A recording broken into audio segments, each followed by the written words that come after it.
Welcome to Week 8 here in the Huddle. I'm Kevin Cooney along with Drew Markol. Today we're at Markol's alma mater, Neshaminy High School, as we get set for another good week of high school football. We're going to talk to you about what we kind of teased last week in our video. We're going to have a discussion about some of the better players, some of the best players actually, in both the Intel coverage area and the Courier coverage area. And Drew, I know you have a pretty good list here of players up in your area. Kev, we'll start at the top with undefeated North Penn. They have several good players, but time constraints won't allow us to talk about everybody. But Ronnie Akins is the key. His older brother, who now plays at Boston College, was a star at North Penn. They moved Ronnie to wide receiver this year, and he's become a tremendous weapon. Dick Beck uses him in a lot of ways. He's carrying the ball, he's getting passes, and he's forcing the defenses to double cover him. He's a threat every time. Good speed, good quickness. He's absolutely legit 1A or 1AA kid. And also, I'd be remiss if I didn't mention the kicker, which it's a very good year for kickers. I know you're not a big kicker guy, but North Penn's Brandon McManus, he had a 55-yarder last year. He puts most of his kickoffs in the end zone. He's also getting Division I interest, Penn State, Pitt, Northwestern. Gives Dick Beck a huge weapon, because the return game there's non-existent against North Penn because every kick's going in the end zone. When you look at it from our end of the county, you look at Woodrow Vorders, the running back from Bristol, who's having a tremendous year. Vorders is one of them guys, breakaway speed, tough, gets through the holes. I know he's the reason George Gatto's team is still alive right now in the playoff hunt in Single A. They're going to make the playoffs in Single A, probably be like a second or third seed in the tournament. When you look also, the two quarterbacks in the Catholic League, Matt Delacroce and McCartney from Wood, both of them, strong arms, but are able to move out and get away. I like both of those guys. And I think the best player of all is the guy from here in Neshaminy, Paul Carazola. His offensive numbers are down. He does not specialize as tight end and pass catching, but his blocking has been tremendous. And defensively last week against Council Rock South, he had an enormous game from the linebacker spot. So you're talking a multifaceted threat there. And Carazola, who's going to Rutgers, I think is one of those guys that as the playoffs move on, you'll see his numbers improve. Back up to our neck of the woods, Kev. Looking at a game this week between two of my top kids are playing this week against each other in Quakertown and Central Bucks East. For Quakertown, junior Tony Latronica, he's not the biggest kid in the world, but he's already returned a couple of passes for interceptions for touchdowns. He also plays some slot back, wing back. He's just an electrifying kid, very good football sense. A fun kid to watch. He started since his freshman year when he was about 4 feet tall and about 100 pounds, but now he's got a little bit bigger, and he's a very good player. And over at East, their offense runs through Devin Passman, who does it all. He's rushing for 200 yards a game. He's keeping that team alive. As they basically go into an elimination game almost this week against Quakertown. Passman is a real tough kid. I mean, if you look at the pounding he's taken at times this year, the fact he's still able to put up numbers, and the fact that just the way he carries himself on the field, to me, is one of the strong points. Would you agree? I agree.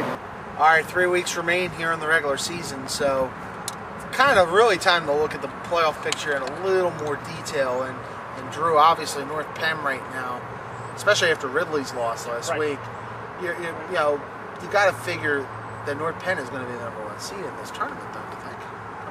I think so. I mean, they're not going to lose the rest of the way. They're #1 in the PowerPoints as we speak. So yeah, they're in good shape. But it's the ones behind them where it gets a little interesting. As I mentioned before, you have CB East and Quakertown this week, which is a play-in game or a play-out game, however you want to look at it. The winner of that one is in good shape. The loser, may be staying home. So, but other than that, in Quad A, up in our Intel coverage area, it's a little thin. Down in AAA, you have Upper Moreland. They just keep rolling along. They're in very, very good shape. And up in District 11 with Palisades, I believe last week we referred to them as a AAA school. That is incorrect. They're a AA school, and despite their loss to Wilson last week, they're looking in very good shape, playoff-wise. Up in District 11. I blame you for any mistake that goes on in this program. Lower Bucks region, you're talking about Neshaminy and Pennsbury, 1 and 1A, kind of down here. They'll play on Halloween night. Winner will probably win the national conference. If you look at that, beyond that, Council Rock South, if they run the table and they have the three kind of weak teams left in the conference of CR North, Truman, and Tenet, they should get in at 3 losses. They have enough power points that they should be able to leapfrog in. AAA, nobody except for the 2 Catholic League schools will get in Wood and Egan. Both of them are guaranteed a spot in the Catholic League playoffs, no matter what.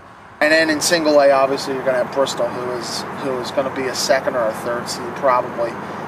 It's an interesting mix because a lot of teams think they can do some things, but I'm not sure how many really could. I think the Chamonix and Pennsbury are probably teams that can make some noise in the playoffs, but other than that, I'm not sure. And those teams looking to get in, we're running out of weeks. Yeah. To do so. So now it's time to win. Exactly. It's always time to win. Kev, every week we talk about the district playoff field upcoming. It's the first week in November, and everybody's trying fighting to get in. I've always contended, and you can back me up on this for a long time, that 16 teams is 8 too many. I wrote about this last week in the Intel, last Friday's paper, and to me, you're just getting too many mediocre teams, 9 through 16, when you could save a week, let those teams that don't really necessarily deserve to be in the playoffs play someone else, and you have the top 8 in the field. Now, I understand fully why it won't happen, because of the lost revenue, right, and money always talks. But I just wish there were a way that they could just reduce the field. I will say that I'm kind of more in favor of a 12-team format, where you give the top 4 teams. You give the top 4 teams buys, but the coaches are not in favor. The coaches are not in favor of that because they don't want to have a bye week and kind of have everybody get rusty. Our football community was saddened this week by the loss of another member. 2007 Souderton grad Ronnie Powell passed away earlier this week. Powell was a standout on the 2006 Souderton team that made qualified for the postseason for the first time in school history. His brother Justin is a senior now, running back for the Indians, and it is a shame. Just a few weeks after Bruce Stansbury, the Council Rock South assistant coach, passed away after a game. We're all saddened by the loss and wish the Powell family our best. We'd love to know what you think, and it's easy to do. Just go to www.bucksmontsportsnow.com and to send us a question, a comment, any kind of feedback on what's good, what's bad, what you'd like to see. Again, please let us know, because this is new to us and it's new to you. We'd love to hear from you. Again, www.bucksmontsportsnow.com is the way to do it. Plus, to stay in tune with your community and for all your information needs, there's 2 websites that cover Bucksmont like no other. It's www.couriertimesnow.com and www.intelligencernow.com. Updated 24 hours a day. It's a continuous news site that covers everything, news and sports and all the goings on in your community. That's Courier Times Now and Intelligencer Now, your one-stop stop for local news.